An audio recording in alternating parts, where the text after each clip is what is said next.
है पानी की, कहीं पर पानी की कमी है, कहीं पानी की कप जो पानी है वो प्रदूषित है। तो उसके लिए मैं एक प्रोजेक्ट बनाया था और 22 नवंबर 2019 को मैंने इसको माननीय उच्चतम न्यायालय में सबमिट किया था, जिसमें मेरा मुख्य उद्देश्य था कि जो कहीं पर पानी का लेवल इतना ज़्यादा नीचे गिर गया है कि वहाँ पर पीने के पानी की दिक्कत है। कहीं पानी कुछ स्थानों पर है, लेकिन वो इतना जहरीला है कि उसको पीने से कई तरीके की बीमारियाँ हो रही हैं। तो इसके लिए मुझे एक सबसे बड़ा अच्छा और सबसे स्थायी जो समाधान लगा, वो बारिश के पानी को ज़मीन में रिचार्ज करके भूजल के स्तर को बढ़ाना और इसके प्रदूषण को कम करना है। तो क्योंकि हमारे देश में लगभग 65% जल जो है, बारिश का जल जो है, वर्षा जल है, वो बह जाता है और व्यर्थ चला जाता है। अगर हम इसका सही इस्तेमाल कर लें तो इस पानी से चूँकि ये आशुद्ध जल होता है, बहुत बिल्कुल फ्रेश पानी होता है, तो इसको हम अगर पानी में रिचार्ज ज़मीन में रिचार्ज कर देंगे तो हमारा एक तो वाटर लेवल भी उठेगा और इसके लगभग 28 फ़ायदे जो मेरी समझ में आए थे, जो मैंने इसके निकाले थे। तो इससे संबंधित मैंने एक जनहित याचिका माननीय सुप्रीम कोर्ट में दायर की थी। उसके बाद में 24 फरवरी 2020 को मेरी सुनवाई हुई थी और मैं स्वयं ही पक्षकार था, स्वयं ही अपनी बहस मैंने की थी। तो उन्होंने मुझको अग्रिम कार्रवाई के लिए माननीय उच्च न्यायालय में जाने के लिए कहा था। लेकिन इत्तेफाक की बात है कि उसके बाद मार्च से कोरोना का कहर जारी हो गया और लॉकडाउन लग गया, तो उस वजह से मैं दोबारा वहाँ नहीं जा पाया। लेकिन मैं अपने गृह जनपद बरेली में रहा और वहाँ रहकर मैंने अलग-अलग जो जल के विभाग हैं उनसे इस बारे में संपर्क भी स्थापित किया और लगातार मेरा प्रयास है कि हमें इस पर ध्यान देने की ज़रूरत है। ये एक बहुत छोटी सी चीज़ है जिसको हम ध्यान नहीं देते इस चीज़ पर, लेकिन इसके प्रभाव, बल्कि कहें तो दुष्प्रभाव इतने हैं कि शायद हम सब उससे कहीं ना कहीं प्रभावित हैं। अभी हमारे जनपद बरेली में ही तहसील आंवला और तहसील मीरगंज के लगभग 35 से ज़्यादा गांव ऐसे हैं जहां लगभग पिछले 10 सालों में 150 से ज़्यादा मौतें कैंसर से हो चुकी हैं, जो एक भयानक बीमारी के रूप में वहाँ मौजूद है और काफ़ी लोग उससे जूझ रहे हैं। इसके इलाज में लोगों का पैसा और ज़मीन वगैरह बर्बाद हो रही है और इसका मुख्य उद्देश्य वहाँ के पानी में जहरीले तत्व मिलना है। जल निगम बरेली ने इसमें डॉक्टर्स द्वारा जांच भी करवाई थी, इसके सैंपल भी लिए गए, जिसमें वहाँ पे अभी आर्सेनिक रिमूवल यूनिट का लगने का काम भी इस समय चलने लगा है और ओवरहेड टैंक बनाने लगभग बरेली जनपद में ही अगर बात की जाए तो 1400 ओवरहेड टैंक बनाए जा रहे हैं। लेकिन दिक्कत ये है कि वो 1400 ओवरहेड टैंक जो बनाए जा रहे हैं उसमें पानी कहाँ से लाया जाएगा, क्योंकि पानी लाने के दो ही तरीके हैं वहाँ पर, या तो पानी ज़मीन से लिया जाए और या फिर पानी को नदियों से लेकर स्वच्छ करके और उसका इस्तेमाल किया जाए। और ये दोनों ही चीज़ों में या तो भूजल का स्तर गिरेगा या फिर नदियों से लाने में उसकी कॉस्ट बढ़ेगी और उसमें मैन पावर लगेगी। मेरा मानना है कि अगर हम बरसात के पानी को वाटर हार्वेस्टिंग द्वारा रिचार्ज कर लें तो इन सब चीज़ों से परेशानियों से निजात मिल सकती है। और मेरा इसी पर समय समय पर लोगों के बीच जाना और उनसे संपर्क करता हूँ, उनको बताता हूँ कि यदि अगर हम बरसात के पानी का सही उपयोग कर लें तो हम अपने वाटर लेवल को भी बढ़ा सकते हैं, भूजल के स्तर को भी बढ़ा सकते हैं। और चूँकि नीचे का पानी एक तो कम है, स्तर भी कम है, दूसरी बात नीचे प्रदूषित भी हो चुका है, तो अगर एक आशुद्ध जल उसमें मिलता है तो प्रदूषण कुछ कम होगा। तो ये एक लंबी प्रक्रिया है, मैं जानता हूँ ये 2 दिन में नहीं हो सकता, लेकिन अभी से करना होगा, तभी इसके परिणाम हम देख सकते हैं और इसीलिए मैं इसमें प्रयासरत हूँ। और मेरा प्रयास है कि अधिक से अधिक लोगों में, मैंने जो माननीय उच्चतम न्यायालय में मांग रखी थी उसमें सबसे पहली मांग ही यही थी कि अब जो नए जितनी भी बिल्डिंगें बने, कोई भी भवन भूखंड का निर्माण हो तो उसमें वाटर हार्वेस्टिंग वर्षा जल संरक्षण प्रणाली को लगाना अनिवार्य किया जाए। यदि ऐसा हम करते हैं तो अपने घर में, अपने फैक्ट्री में, जहाँ स्कूल कॉलेज कंपाउंड कोई भी जगह है वहाँ पर पानी का सेव कर सकते हैं।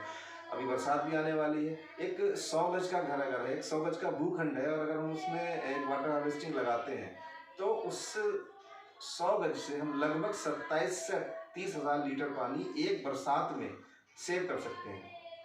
इसके अलावा मेरा आगे का जो प्रोजेक्ट है उसमें यह है कि छोटी छोटी चीज़ें हैं जिससे हम इन चीज़ों को बचा सकते हैं। जैसे जो हमारे यहाँ की जो टंकियाँ होती हैं उसमें अगर हम एरेटर का इस्तेमाल करें तो एक नल औसत 1 मिनट में 15 लीटर पानी निकालता है। अगर हम उसको एरेटर लगा दें तो लगभग 1 मिनट में 6 लीटर प्रति मिनट के हिसाब से पानी की बचत हो सकती है। इसके अलावा जो हमारा यूज़ पानी है, जो नहाने धोने का पानी है, बर्तन कपड़े धोने का पानी है, इस पानी को अगर हम लैट्रिन के फ्लैश में इस्तेमाल करें तो जो उसके फ्लैश में इस्तेमाल होने वाला जो शुद्ध जल है उसको हम बचा सकते हैं और इस वेस्ट पानी का इस्तेमाल बेहतर तरीके से कर सकते हैं। तो ऐसी छोटी छोटी चीज़ें हैं। इसी संदर्भ में मिलता रहता हूँ लोगों से, इनसे बात करता हूँ और जहाँ तक मेरा अधिकतम प्रयास रहता है कि लोगों को इसके प्रति जागरूक किया जाए। इसके अलावा पर्यावरण से जुड़ी और भी जो चीज़ें हैं जैसे वृक्षारोपण है, क्योंकि जब पानी 1990 से अब तक लगभग 64% ज़मीन जो है वो नमी वाली भूमि समाप्त हो चुकी है, बंजर हो चुकी है। आसिफ हुसैन जी, अभी कुछ समय पहले आपने ज्ञापन माननीय उप मुख्यमंत्री दिनेश शर्मा जी को संबोधित माननीय सांसद जी माननीय धर्मेंद्र कश्यप जी को सौंपा है। उसमें कुछ पॉइंट आपने ग्रेजुएशन वाले स्टूडेंट्स के लिए रखे हैं, उस पर थोड़ा सा जानकारी देंगे? जी देखिए, जिस तरीके से साफ पानी हमारे लिए ज़रूरी है उसी तरीके से साफ हवा और हरियाली भी हमारे लिए बहुत ज़रूरी है, क्योंकि जिस तेज़ी से जल प्रदूषण हो रहा है उसी तरीके से वायु प्रदूषण भी हो रहा है। तो इसके लिए मैंने माननीय उप मुख्यमंत्री माननीय डॉक्टर दिनेश शर्मा जी को एक ज्ञापन माननीय सांसद आंवला धर्मेंद्र कश्यप जी के द्वारा प्रेषित किया है, जिसमें मैंने ये मांग की है कि जो हमारे स्नातक प्रथम वर्ष में जब बच्चों के छात्र छात्राओं के एडमिशन होते हैं तो उसमें एक पर्यावरण विज्ञान का एक विषय होता है, इसको कंपलसरी किया जाए, इसको अनिवार्य किया जाए। जिसमें कुछ सुझाव मैंने दिए हैं, जिसमें पहला सुझाव मेरा है कि जब भी कोई बच्चा छात्र या छात्रा प्रथम वर्ष में एडमिशन लेता है तब उसको एक टास्क, एक प्रैक्टिकल एनवायरनमेंट का देना चाहिए कि एक पेड़, एक व्यक्ति, एक छात्र, एक छात्रा एक पेड़ लगाए और उसकी सेवा करे और उस प्रोजेक्ट को जब स्नातक अंतिम वर्ष हो तब एज ए प्रोजेक्ट सबमिट करे। इससे क्या होगा कि एक व्यक्ति एक पेड़ का ध्यान रखेगा जो आराम से रख सकता है, उसका ऑन रिकॉर्ड उसका रिकॉर्ड रह सकता है और नॉर्मली एक पेड़ अगर 1 साल तक उसकी सेवा की जाए तो वो फिर अपने आप में सक्षम हो जाता है पनपने के लिए। तो इस तरीके से हालांकि एक प्रक्रिया भी एक 3 साल का है, लेकिन इसमें क्या होगा कि जितने भी छात्र छात्राएं प्रथम वर्ष में एडमिशन लेंगे, हर साल लाखों छात्र छात्रा उत्तर प्रदेश में प्रथम वर्ष में एडमिशन लेते हैं और इस हिसाब से लाखों पेड़ों की बाकायदा निगरानी होगी। और दूसरा इसका स्वरूप जो है वो ये रहेगा कि जो हमारा युवा है, जो हमारा आने वाले देश का जो आने वाला भविष्य है, वो धीरे धीरे पर्यावरण से जुड़ेगा, अपनी ज़रूरतों को तो जानता ही है, अपने दायित्वों को भी समझेगा। इसके अलावा जो सरकारी नल है उनमें छोटे छोटे प्रोजेक्ट, सोकपिट बनाने का प्रोजेक्ट दे दिया जाए तो इससे भी जल संरक्षण भी होगा। तो इसलिए इसी संदर्भ में उन्हें ज्ञापन माननीय उप मुख्यमंत्री जी को प्रेषित किया है। अभी तक कितने विभागों में आपने जल संरक्षण के बारे में RTI दाखिल की है? देखिए, जहाँ तक इधर लगा, देखिए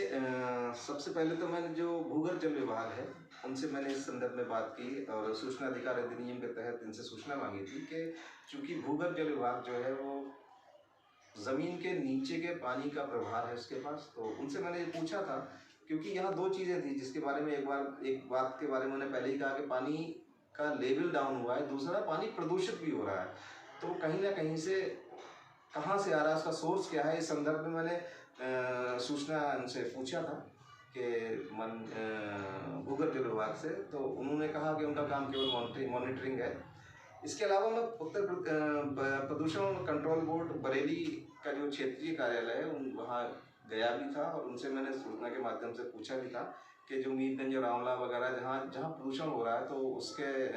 प्रदूषण के क्या कारण हैं, वो कहाँ से आ रहे हैं। और इसके अलावा जल निगम बरेली से भी मैंने पूछा था क्योंकि बरेली में जो आर्सेनिक रिमूवल यूनिट लगाई जा रही है और जो पेयजल का जो भी काम हो रहा है वो जल निगम के अंडर में है। तो मैंने उनसे एक छोटी सी बात पूछी थी कि ये जितना भी कार्य हो रहा है भूगर्भ जल को स्वच्छ करके पेयजल द्वारा और ओवरहेड टैंक द्वारा सप्लाई हो रही है नागरिकों की। इसके अलावा आर्सेनिक रिमूवल यूनिट से भी पानी को स्वच्छ किया जा रहा है। लेकिन उस क्षेत्र का या जहाँ भी पानी प्रदूषित है उस क्षेत्र का जानवर, जलीय जीव जंतु कौन से पानी का इस्तेमाल करेंगे, या उस क्षेत्र में जो फसलें पैदा हो रही हैं उस फसलों की सिंचाई कौन से पानी से होगी। क्योंकि आम आदमी को अगर हम साफ पानी दे भी देते हैं, लेकिन अगर वहाँ का जलीय जीव जंतु, तालाब या और भी जो आम जानवर जो है वो पानी पीता है, वो तो भूजल पे ही निर्भर होता है। तो अगर वो उस पानी को पिएगा तो जाहिर सी बात है वो जो आज दिक्कत इंसानों में है वो जानवर में भी रहेगी, बरकरार रहेगी, और इस तरीके से तो हमारा इकोसिस्टम खराब हो जाएगा। दूसरी बात, जो फसलों की सिंचाई हो रही है उसमें भी अगर ये जहरीले तत्व आते हैं तो वो फसलें तो अलग अलग क्षेत्रों में बिकती हैं, तो कहीं ना कहीं अप्रत्यक्ष रूप से जो एक सीमित क्षेत्र में जो चीज़ है वो कहीं ना कहीं एक बड़े क्षेत्र में फैल रही है। इस संदर्भ में माननीय चेयरमैन जो Uttar Pradesh pollution control board के हैं, उनको मैंने एक ज्ञापन भी प्रेषित किया था कि जो जलीय जीव जंतु हैं, जो फसलों की सिंचाई है, इसके लिए भी हमको भूजल पे ही निर्भर रहना पड़ता है, जाहिर सी बात है। तो इसलिए भूजल को जितना जल्दी हम स्वच्छ कर लेंगे, हम उतनी ही इस दिक्कत से जल्दी निजात पा लेंगे। लेकिन ये लोगों का एक मानना है कि सरकार का काम है। मैं ये मानता हूँ ये हमारा जन दायित्व है। हम लोगों को अपने मौलिक अधिकारों के बारे में ज़्यादा जागरूक रहते हैं, हमें अपने मौलिक कर्तव्य भी समझना चाहिए। प्रशासन, शासन ये काम करता है, अपने स्तर से करता है, लेकिन हर व्यक्ति को अपनी जिम्मेदारी का एहसास होना चाहिए कि हमें भी अपने देश को कुछ देने की ज़रूरत है। आसिफ जी,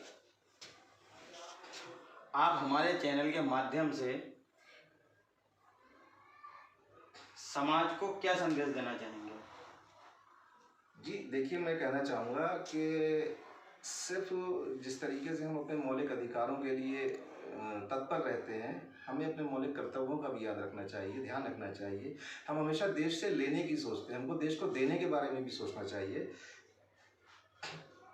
यदि सरकार या कोई भी सिस्टम कोई काम करता है वो तभी ज़्यादा सफल होता है जब उसमें जनता का योगदान हो। और मैं इसीलिए इस तरीके के मैं आपके चैनल के माध्यम से ये कहना चाहूँगा कि हम आम लोगों को, चाहे वो छात्र हों, छात्राएं हों, युवा हों, महिलाएं हों, पुरुष हों, मतलब जो भी इस देश का नागरिक है वो देश के पर्यावरण को स्वच्छ, सुंदर, साफ बनाने के लिए प्रयासरत रहे। क्योंकि ये सामूहिक दायित्व भी है और इसकी सफलता का परिणाम हमारे सामूहिक दायित्व पर ही निर्भर भी है। तो ज़्यादा से ज़्यादा लोग जागरूक रहें, अपने आसपास देखें हमारे यहाँ का पानी कैसा है, हमारे यहाँ पर्यावरण का क्या हाल है। और कम से कम मैं बताना चाहूँगा, अभी मैं कुछ समय बाद अपने लकी फाउंडेशन के सदस्यता अभियान को शुरू कर रहा हूँ। और मेरे सदस्यता अभियान का जो शुल्क है वो यही है कि एक व्यक्ति एक पेड़ लगाएगा और 1 साल तक उसकी सेवा करेगा। तो जो भी लकी फाउंडेशन के सदस्य बनना चाहते हैं वो अपने क्षेत्र में जहाँ भी रहते हैं, जहाँ उनको सहूलियत हो, जहाँ वो आराम से देख सकें, वहाँ एक पेड़ लगाएं और लकी फाउंडेशन की सदस्यता लें और सहयोग करें। आप सबका सहयोग बहुत ज़रूरी है। और आप जिस जगह भी रहते हैं, जहाँ भी रहते हैं, जो भी करते हैं, लेकिन कम से कम थोड़ा समय अपने पर्यावरण के लिए दीजिए। क्योंकि हम पहले ही अपने आने वाली पीढ़ी के हिस्से का पानी समाप्त कर चुके हैं और पर्यावरण को बहुत तेज़ी से जो नष्ट हो रहा है। मैं एक बात और कहना चाहूँगा कि जो हमारे यहाँ का जो हरियाली कम हो रही है, इससे ही और भी कई तरीके की दिक्कतें पैदा हो रही हैं, वो दिक्कतें भी कहीं ना कहीं समाप्त होंगी। करोगे तो इंटरव्यू आधे घंटे